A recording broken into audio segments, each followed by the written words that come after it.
Shalom Bapak Ibu Saudara-saudari yang dikasihi dan mengasihi Tuhan. Kita bersyukur hari ini Tuhan boleh memberkati kita. Mari sebelum kita membaca dan merenungkan firman Tuhan, kita satukan hati kita berdoa. Tuhan Yesus yang baik, kami mengucap syukur untuk kasih setiamu di dalam hidup kami. Kami bersyukur kalau kami boleh ada sebagaimana kami ada. Ini semua karena berkat kemurahan-Mu. Sebentar kami akan membaca dan merenungkan firman-Mu. Berfirmanlah dan biarlah kami mengerti apa yang menjadi kehendak-Mu di dalam hidup kami. Kami berdoa dalam nama Tuhan Yesus Kristus. Haleluya. Amin. Ayat firman Tuhan yang menjadi renungan kita hari ini terambil dari Markus pasal yang ke-15, ayat yang ke-20 hingga ayatnya yang ke-32. Saya akan membaca di ayatnya yang ke-24.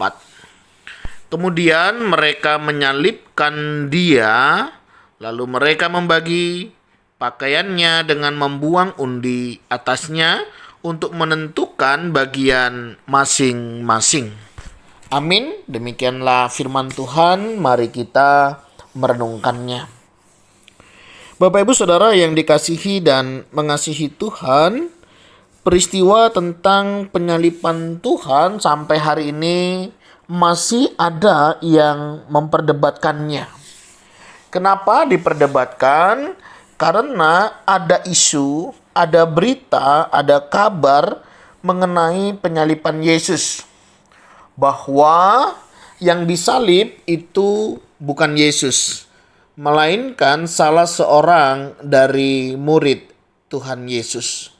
Nah, benarkah demikian bahwa yang disalib itu bukan Yesus? Nah, kalau kita memperhatikan pertanyaan itu, pernyataan itu, dan kebenaran firman Tuhan yang hari ini kita baca, jelas sangat berbeda dari anggapan orang-orang yang mengatakan bahwa itu digantikan oleh muridnya.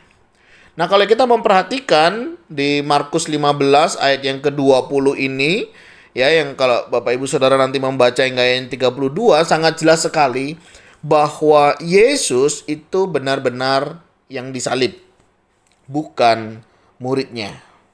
Nah, beberapa argumen yang mungkin bisa menolong kita untuk memahaminya dengan lebih mudah. Yang pertama, jika memang itu bukan Yesus ya, atau lebih kepada muridnya misalnya, apakah para tentara tidak mengenali siapa Yesus?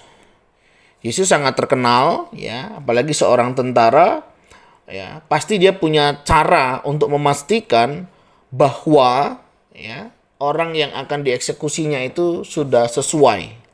Tidak mungkin digantikan oleh orang lain, ya. Apalagi kalau sampai tergantikan, artinya mereka harus siap, ya, dengan keributan-keributan yang selanjutnya. Tapi nyatanya mereka sangat teliti, sangat memperhatikan bahkan detail. Di sini bahkan sampai, ya, pakaiannya saja diambil untuk memastikan benar-benar bahwa itu Yesus itu sudah pasti. Ya, misalnya kalau misalnya pakaiannya nggak diambil, mungkin bisa berganti ya dengan topeng dan lain sebagainya yang menyerupai, yang mungkin mirip-mirip, bisa jadi seperti itu. Tetapi peristiwanya pada saat itu Yesus benar-benar diambil pakaiannya, dilucuti. Dari situ kan udah pasti, oh ya benar, begitu ya. Tidak ada tempel-tempelan, tidak ada tutup-tutupan yang bisa menutupi kalau itu bukan Yesus. Nah, Bapak Ibu Saudara, argumen yang pertama ini boleh menolong kita bahwa nggak mungkin itu digantikan, ya, karena pasti para tentara mengenali, ya, mengenali siapa Yesus yang sebenarnya dan bukan murid-muridnya. Yang kedua, jika memang itu digantikan oleh murid-muridnya, murid siapa yang menggantikannya?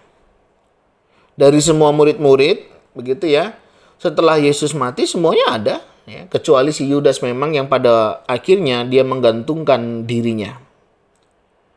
Itu ya, jadi secara fakta yang kedua kita melihat nggak mungkin murid-murid. Karena semua murid komplit kecuali Yudas, dan Yudas pun dicatat dan dikisahkan dengan sendiri peristiwa keberadaannya. Kan nggak mungkin ya, satu nama, dua jenazah misalnya. Ini kan sangat sulit begitu ya terjadi ya, dan nggak mungkin bakal jadi dua pribadi orang ya. Nah itu. Yang kedua, jika memang itu adalah para murid, apakah murid mau dan rela setelah dikatakan Yesus mati, Yesus bangkit, begitu ya. Mereka mau memberitakan Injil kebenaran itu jika ada di antara para salah satu muridnya menghadapi atau yang melakukan ini. Pasti ini suatu kebohongan. Dan saya percaya para murid juga tidak akan melakukannya. Ngapain? Berjuang untuk sebuah kebohongan. Iya kan? Pasti kalau kita mau berjuang kan pasti berjuang untuk sebuah kebenaran. Dari dua fakta ini ya, kita sudah memastikan bahwa Yesus benar-benar disalib. Jadi kalau ada orang yang mengatakan itu bukan Yesus atau Yesus yang digantikan, Bapak Ibu Saudara boleh menjawabnya dan memberikan kebenaran ini. Ya, karena ada banyak orang hari-hari ini ya mencari kebenaran tentang pribadi Tuhan Yesus. Nah, kiranya melalui kebenaran firman Tuhan hari ini, ya, di tengah banyaknya orang bertanya, memperkenalkan ya kepada orang-orang yang belum menemukan jalan kebenaran di dalam hidupnya, ini menjadi kesempatan bagi kita. Ya. Jadi Bapak Ibu dalam berinteraksi, dalam berelasi, mungkin akan dijumpakan dengan orang-orang yang mempertanyakan kematian Yesus itu, Bapak Ibu boleh menjawabnya. Atau mungkin punya jawaban lain juga boleh, selama jawabannya boleh sebuah kebenaran. Nah, pelajaran apa yang bisa kita pelajari? Setiap kebenaran pada waktunya akan menemukan jalannya sendiri. Jadi, terkadang ya, kita tidak harus menjelaskan kalau langit itu tinggi. Ya, langit tidak perlu menjelaskan dirinya itu tinggi. Karena kita tahu langit itu pasti di atas sana dan yang tinggi, begitu ya. Demikian juga di dalam kehidupan kita. Ketika kita disalah mengerti, disalah pahami, direndahkan, berarti kita dalam posisi yang tinggi. Ketika kita dibicarakan, berarti ada sesuatu yang menarik di dalam hidup kita. Ya kita belajar untuk melihatnya dari sisi yang positif. Tidak selalu penilaian orang lain yang jelek itu jelek bagi kita. Tidak selalu. Terkadang penilaian jelek mereka karena mereka belum mengenal kita. Atau bahkan ketika mereka mengenal kita, mereka jauh lebih tahu kejelekan kita. Ya. Kadang kita tuh lebih jelek daripada apa yang orang lain ceritakan tentang kejelekan kita. Jadi nggak ada masalah, saudara. Karena kita adalah orang-orang yang berdosa. Kalaupun kita hidup, itu karena kemurahan Tuhan. Kalaupun kita bisa hidup lebih baik hari ini, itu semua karena pekerjaan Tuhan di dalam hidup kita.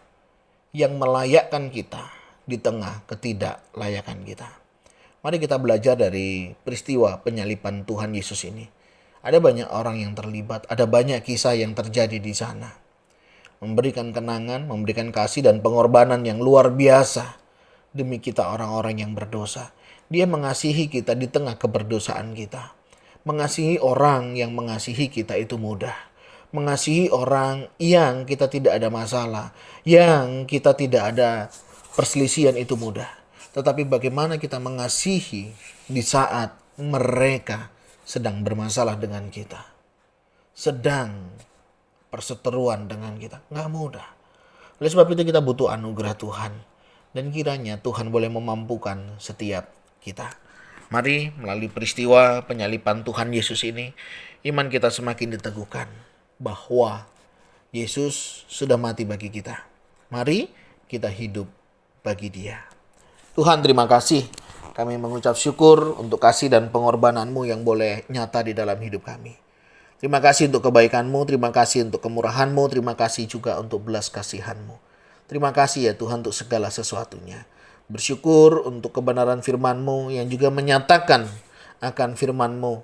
Dan kami boleh mengerti, boleh memahami apa yang menjadi kehendak-Mu.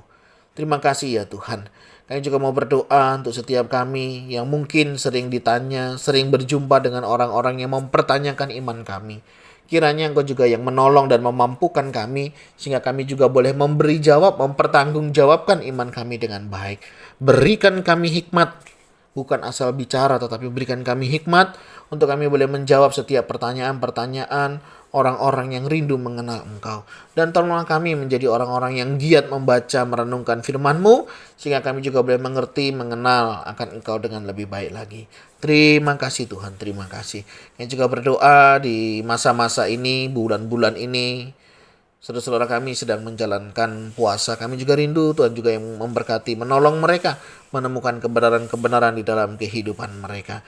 Dan pakailah setiap kami, anak-anakmu juga boleh menjadi terang, menjadi garam, sehingga mereka juga boleh melihat perbuatanmu yang baik melalui kehidupan-kehidupan kami. Terima kasih ya Tuhan, terima kasih.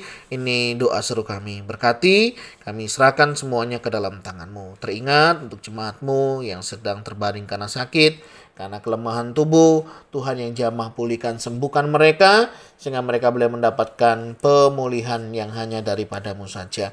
Kami juga mau berdoa, kami mau menyerahkan jika ada di antara kami sedang mengalami pergumulan, kesulitan kehidupan. Kiranya juga Tuhan yang menolong dan memberkati kami semua. Tuhan, ini doa seru kami naikkan di dalam nama Tuhan Yesus Kristus. Haleluya. Amin. Bapak Ibu Saudara, demikianlah renungan kita hari ini. Mari kita belajar menyatakan kasih Tuhan dan kiranya Tuhan Yesus memberkati kita sekalian. Shalom, Tuhan Yesus memberkati kita.